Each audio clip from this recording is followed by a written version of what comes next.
आजकल एक बड़ी हेडलाइन चल रही है कि रूस से आए हुए सस्ते तेल की बदौलत भारतीय कंपनियों ने बम्पर $10.5 बिलियन मतलब 900 अरब रुपए के करीब करीब की बचत की। अब सवाल यह है कि इसमें आपको क्या मिला? क्या आपके पेट्रोल और डीजल के दाम कम हुए? और उसका जवाब तो हम भी जानते हैं कि वो ना है। तो समझना जरूरी है कि तेल का खेल चल क्या रहा है। तो सबसे पहले दो चीजें समझ लीजिए। ऑयल जगत में दो तरह की कंपनीज होती हैं, अपस्ट्रीम एंड डाउनस्ट्रीम।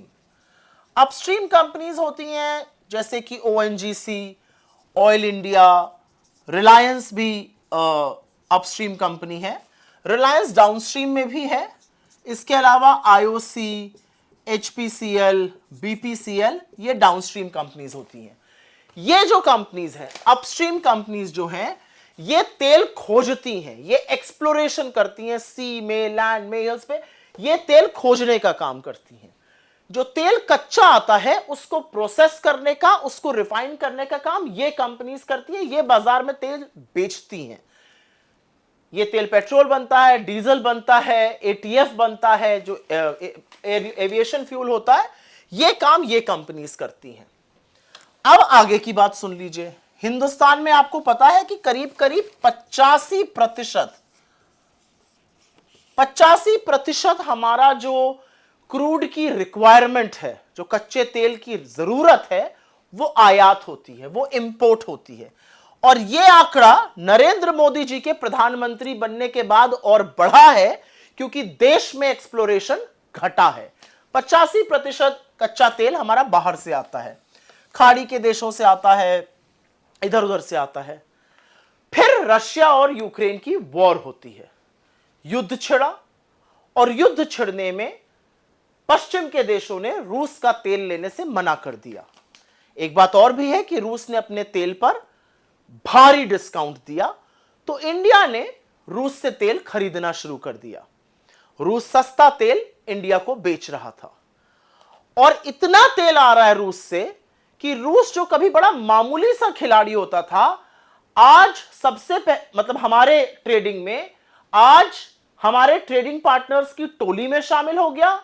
हमारे और उनके बीच सबसे बड़ी कमोडिटी ऑयल की ट्रेड हो रही है।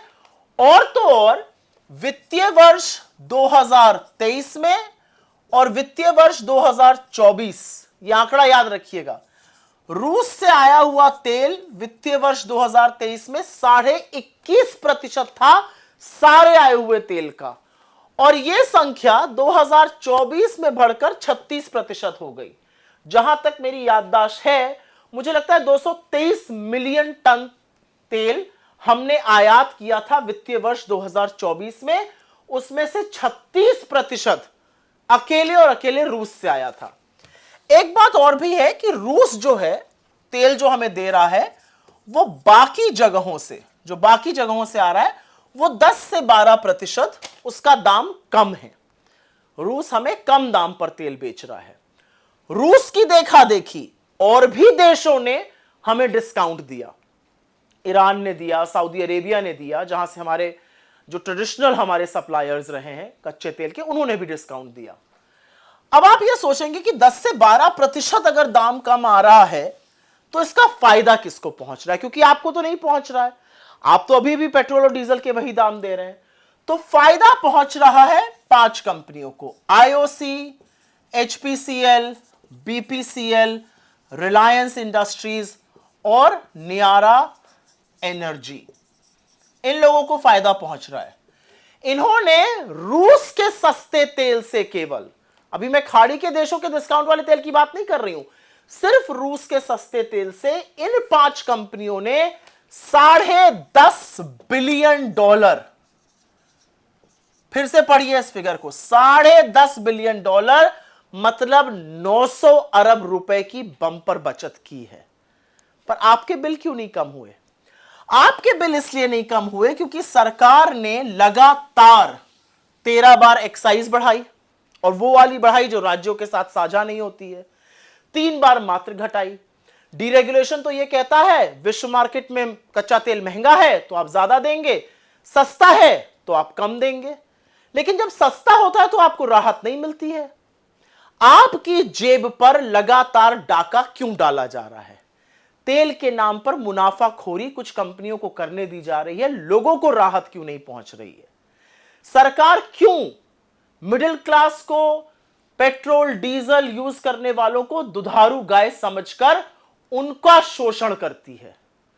यह मुनाफाखोरी नहीं तो और क्या है? यह आपकी जेब पर डाका नहीं तो और क्या है? रूस से सस्ते तेल में लोगों ने बचत की $10.5 बिलियन, 900 अरब रुपए की। आपने 9 नए पैसे की बचत की है? सोचिएगा जरूर।